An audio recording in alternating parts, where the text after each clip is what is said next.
Hi అండి. Sweet షాప్లో దొరికేలాంటి perfect గుల్ల మైసూర్పాక్ ఇంట్లోనే అస్సలు ఫెయిల్ అవ్వకుండా రావాలంటే ఎలా చేయాలో ఈరోజు వీడియోలో చూద్దామండి. లోపల గుల్లగా నోట్లో వేస్తే కరిగిపోయేలా రావడానికి నేను చెప్పే ఈ చిన్న టిప్స్ పాటిస్తే చాలు. మొదటిసారి చేసేవారు కూడా అద్భుతంగా చేస్తారండి. ఈ విధంగా చేసామంటే మైసూర్పాక్ చాలా బాగుంటుందండి. కొలతలు కరెక్ట్గా తీసుకోవాలండి. గుల్ల మైసూర్పాక్ పర్ఫెక్ట్గా రావడానికి కొలతలు చాలా ముఖ్యం. ఏ కప్పుతో అయితే మనం శనగపిండి తీసుకుంటామో అదే కప్పుతో పంచదార, నెయ్యి తీసుకుంటే మనకు ఈ గుల్ల మైసూర్పాకు చాలా బాగుంటుందండి. మైసూర్పాకు రెడీ అయిన తర్వాత మీకు నచ్చిన బౌల్ది తీసుకోవచ్చండి. ఆ బౌల్ని ముందుగా బటర్ పేపర్ వేసుకొని రెడీగా పెట్టుకోవాలండి. ఎందుకంటే మనం మైసూర్పాకు వెంటనే బౌల్లోకి మార్చేసేయాలి. అందుకే మనం ముందుగా రెడీగా పెట్టుకుంటే కరెక్ట్గా ఉంటుంది. ఆ తర్వాత ఒక మిక్సింగ్ బౌల్ తీసుకొని ఆ బౌల్లోకి 1.5 కప్పుల వరకు శనగపిండిని వేసి పక్కన పెట్టుకోండి. ఆ తర్వాత ఒక ప్యాన్ తీసుకొని ఆ ప్యాన్లోకి 2 కప్పుల వరకు నెయ్యిని వేసుకోవాలండి. మనం 1.5 కప్పు శనగపిండిని తీసుకుంటే 2 కప్పుల నెయ్యిని తీసుకోవాలి. మీరు ఈ నెయ్యి ప్లేస్లో ఆయిల్ని కూడా వాడొచ్చండి. లేదా 1 కప్పు నెయ్యిని 1 కప్పు ఆయిల్ని కూడా వేసుకోవచ్చు. 2 కప్పుల నెయ్యి మొత్తం ప్యాన్లో వేసేయకుండా ఒక 4 టేబుల్ స్పూన్ల వరకు నెయ్యిని మిగిలించుకొని ఆ నెయ్యిని మనం తీసి పెట్టుకున్న శనగపిండిలో వేసేసుకొని బాగా కలిసేలాగా కలుపుకోవాలండి. ఇక్కడ ఒక చిన్న టిప్ అండి. మనం ఈ విధంగా నెయ్యిని శనగపిండిలో వేసుకున్నామంటే షుగర్ సిరప్ చేసినప్పుడు ఈ శనగపిండి వేయగానే మనకు ఈజీగా కలిసిపోతుందండి. లేదా మనము ఇలా నెయ్యి వేయకుండా అలాగే శనగపిండిని వేసామంటే కొంచెం కలవడానికి చాలా టైం పడుతుందండి. నెయ్యి వేసుకొని ముందుగా కలిపి పెట్టుకున్నామంటే మనం షుగర్ సిరప్లో వేసినప్పుడు ఈజీగా కలిసిపోతుందండి. మనకు పిండి ఎక్కడ ఉండలు లేకుండా ఈజీగా కలిసిపోవాలి అంటే మనం ఈ విధంగా ముందుగానే శనగపిండిలో 4 టేబుల్ స్పూన్ల వరకు నెయ్యిని వేసుకొని ఈ విధంగా కలుపుకుంటే మనకు పొడి పొడిగా అవుతుంది. ఇలా కలుపుకున్న శనగపిండిని పక్కన పెట్టేసుకొని మనం ఇంతకుముందు ప్యాన్లో నెయ్యి వేసి పెట్టుకున్నాం కదండి, ఆ నెయ్యిని స్టవ్ పైన పెట్టేసుకొని బాగా వేడి చేసుకోవాలండి. మనకు ఈ నెయ్యి మైసూర్పాకు చేసే వరకు వేడిగానే ఉండాలి. అందుకే స్టవ్ పైనే పెట్టుకోవాలి. మీడియం ఫ్లేమ్లో పెట్టుకొని నెయ్యిని వేడి చేసుకోవాలండి. నెయ్యిని మరొక స్టవ్ పైన వేడి చేస్తూ స్టవ్ పైన మరొక ప్యాన్ పెట్టుకొని ఆ ప్యాన్లోకి 1.5 కప్పు వరకు షుగర్ని వేసుకోవాలండి. మనం శనగపిండి 1.5 కప్పు తీసుకున్నాం కదండి, అందుకే షుగర్ కూడా 1.5 కప్పు వేసుకోవాలి. అలాగే 1/2 కప్పు వాటర్ని కూడా వేసుకొని మరిగించుకోవాలి. వీటితో పాటుగా 1/2 టీ స్పూన్ ఇలాచీ పౌడర్ని కూడా వేసేసుకొని మనము ఈ షుగర్ సిరప్ని మెల్ట్ చేసుకోవాలండి. మనకు ఈ షుగర్ సిరప్ జిగురు పాకం కాకుండా తీగ పాకం వస్తేనే మనకు కరెక్ట్గా వస్తుందండి. షుగర్ సిరప్ను మరిగించుకుంటూ మధ్య మధ్యలో చెక్ చేసుకుంటూ తీగ పాకం వచ్చిందో లేదో చెక్ చేసుకోండి. చూసారు కదండి, ఇప్పుడు మనకు సరిగ్గా తీగ పాకం రాలేదు. మరొక 2 మినిట్స్ మరిగించుకున్నామంటే మనకు కరెక్ట్గా తీగ పాకం వస్తుందండి. చూసారు కదండి, మనకు ఈ విధంగా తీగ పాకం వస్తేనే మనకు మైసూర్పాకు గట్టి పడకుండా కరెక్ట్గా వస్తుందండి. అంతకంటే అయితే మనకు మైసూర్పాకు గట్టిగా వస్తుందండి. అందుకే మనం ఈ విధంగా తీగ పాకం వచ్చేలాగా చేసుకుంటే సరిపోతుంది. ఇలా తీగ పాకం రాగానే మనం వీటిలోకి మనం ఇంతకుముందు కలిపి పెట్టుకున్నాం కదండి శనగపిండిని, ఆ శనగపిండిని వేసేసుకొని కలుపుకోవాలి. నేను ఇంతకుముందు చెప్పాను కదండి, పిండిని డైరెక్ట్గా వేస్తే సరిగ్గా సిరప్లో కలవదని. ఇలా నెయ్యి వేసుకొని కలిపి పెట్టుకుంటే మనకు చక్కగా కలిసిపోతుంది. మనం శనగపిండి వేసిన తర్వాత ఫ్లేమ్ని మీడియం ఫ్లేమ్లో పెట్టుకొని మాత్రమే చేసుకోవాలండి. లేదంటే మనకు అడుగు మాడిపోతుంది.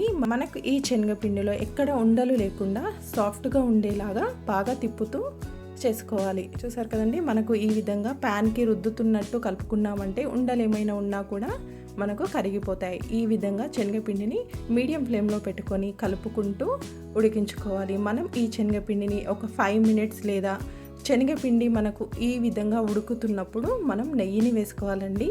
మనకు శనగపిండి కొంచెం ఫ్రై అయిన తర్వాత కలర్ చేంజ్ అవుతుంది. మనం దాన్ని బట్టి కూడా నెయ్యిని వేసుకోవడం స్టార్ట్ చేసుకోవచ్చు. లేదా మీరు ఈ విధంగా శనగపిండి మొత్తం బాయిల్ అవుతున్నప్పుడు కూడా మనం వేసుకోవచ్చండి. ఆపకుండా తిప్పుతూ కలుపుకోవాలండి, లేదంటే మనకు అడుగంటుతుంది. ఈ విధంగా రెడీ అయిన తర్వాత మనం ఇప్పుడు 1.5 కప్పు శనగపిండికి 2 కప్పుల నెయ్యి మొత్తం పడుతుందండి. మీకు మధ్యలో కొంచెం నెయ్యి వేయగానే మనకు మైసూర్పాకు అయిపోయినట్టు కనిపిస్తుంది. కానీ మనం తీసుకున్న 2 కప్పుల నెయ్యిని మొత్తం వాడితేనే మనకు సేమ్ స్వీట్ షాప్ స్టైల్లో లాగా మైసూర్పాకు వస్తుందండి. ఇప్పుడు మనం నెయ్యిని వేసుకోవాలండి. మనం నెయ్యి వేసేటప్పుడు ఇక్కడ అసలైన రహస్యం ఏంటంటే, మనం పిండిలో నెయ్యి వేసేటప్పుడు నెయ్యి కానీ లేదా నూనె కానీ వేసేటప్పుడు పొగలుగా వచ్చేలాగా వేడి చేసుకోవాలండి. అప్పుడే పిండిలో వేయగానే చిటపట శబ్దం వచ్చి మనకు కావలసిన గుల్ల వస్తుందండి. మనం మరిగించుకుంటున్న నెయ్యిని మొత్తం ఒకేసారి వేయొద్దండి. 2 లేదా 3 గరిటెలు వేసేసుకొని పిండిలో కలిసేలాగా బాగా కలుపుకోవాలి. అప్పుడే మనకు మైసూర్ పాకు కరెక్ట్గా వస్తుందండి. చూసారు కదా, సెకండ్ రౌండ్ మళ్ళీ 2-3 గరిటెలు వేసుకుంటూ ఈ విధంగా కలుపుకోవాలి. ఎప్పుడైతే పిండిలో నెయ్యి మొత్తం కలిసిపోతుందో అప్పుడే మళ్ళీ ఇంకో రౌండ్ వేసుకోవాలండి. ఇలా మనం తీసుకున్న నెయ్యి మొత్తం అయిపోయే వరకు సేమ్ ప్రాసెస్ అలాగే చేసేసుకోవాలండి. లాస్ట్లో మాత్రం 2 గరిటెల నెయ్యిని వేసి కలపకుండా అలాగే మనం ఏ బౌల్లోకి తీసుకోవాలనుకుంటున్నామో ఆ బౌల్లోకి డైరెక్ట్గా వేసుకోవాలండి. కలిపామంటే మనకు మైసూర్ పాకులోని గుల్ల మొత్తం పోతుంది. అందుకే కలపకుండా డైరెక్ట్గా అలాగే వేసుకోవాలి. వెంటనే బౌల్లోకి మార్చుకోవాలండి. ఈ ప్రాసెస్ కొంచెం ఫాస్ట్గా చేయాలండి. మీరు కొంచెం లేట్ చేసినా మనకు మైసూర్ పాకు గట్టిగా వస్తుంది లేదా పొడిగా అయిపోతుందండి. అందుకే మనం నెయ్యి వేసిన వెంటనే బౌల్లోకి మార్చుకోవాలి. అప్పుడు మనకు మైసూర్ పాకు గుల్లగా నోట్లో వేసుకుంటే కరిగిపోయేలాగా, మనం కట్ చేసేటప్పుడు విరిగిపోకుండా కరెక్ట్గా వస్తుందండి. మనకు ఈక్వల్గా ఉండడం కోసం ఈ విధంగా స్ప్రెడ్ చేసుకోండి. ముందుగా మనకి ఈ విధంగా నెయ్యి ఉంటుందండి. కొంచెం చల్లారిన తర్వాత ఈ నెయ్యి మొత్తం మైసూర్ పాకు పీల్చేసి మనకు టేస్ట్ చాలా బాగుంటుందండి. చూసారు కదా, ఇలా సెట్ చేసుకొని ఒక 10 మినిట్స్ పాటు చల్లారనివ్వండి. ఒక 10 మినిట్స్ చల్లారిన తర్వాత మనము మైసూర్ పాకుని మనకు కావాల్సిన షేప్లో కట్ చేసుకోవచ్చండి. ముందే కట్ చేసామంటే ఇప్పుడు కొంచెం లూజ్గా ఉంటుంది కదండి, విరిగిపోతుంది. ఒక 10 మినిట్స్ తర్వాత కొంచెం చల్లబడుతుంది. మనము ఇలా లోతుగా ఉన్న ప్యాన్లో వేసుకుంటే మనకు మైసూర్ పాకు లోపల ఎక్కువసేపు వేడిగా ఉండేసి మనకు లోపల మంచి బ్రౌన్ కలర్ వస్తుందండి. అందుకే మనం కొంచెం లోతుగా ఉన్న బౌల్ని తీసుకొని మనం రెడీ చేసి పెట్టుకున్న మైసూర్ పాకుని వేసుకోవాలి. ఆ తర్వాత ఒక 10 మినిట్స్ చల్లారిన తర్వాత ఈ విధంగా మనకు కావాల్సిన షేప్లో కట్ చేసుకోవాలి. ఇలా కట్ చేసుకున్న తర్వాత మూతతో కవర్ చేసుకొని అరగంట లేదా గంట సేపు పక్కన పెట్టుకోండి. అప్పుడు కంప్లీట్గా చల్లగా అయిపోతుంది. అప్పుడు మనం ఒక ప్లేట్లోకి ఇలా రివర్స్లో పెట్టామంటే మనకు ఈజీగా వస్తుందండి.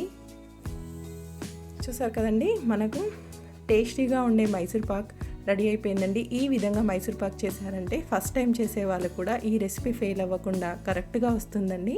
చూసారు కదండి, మనం కొంచెం లోతుగా ఉన్న దాంట్లో పెట్టుకున్నాం కాబట్టి లోపల బ్రౌన్గా వచ్చింది. టేస్ట్ కూడా చాలా బాగుంటుందండి.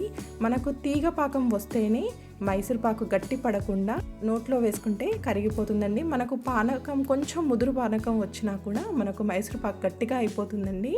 అందుకే మనం తీగ పాకం చేసుకున్నామంటే మనకు మైసూర్ పాకు చాలా బాగుంటుంది. ఈజీ ప్రాసెస్ కూడా. మనం ఈ మైసూర్ పాకుని 1 మంత్ వరకు కూడా స్టోర్ చేసుకోవచ్చండి. పాడవ్వకుండా ఫ్రెష్గా ఉంటుంది. మీరు ట్రై చేయండి. ఈ వీడియో కనుక మీకు నచ్చితే లైక్ చేయండి, అలాగే షేర్ చేయండి. మరికొన్ని కొత్త రెసిపీస్ కోసం రేఖాస్ కిచెన్ని సబ్స్క్రైబ్ చేసుకోండి. Thank you for watching.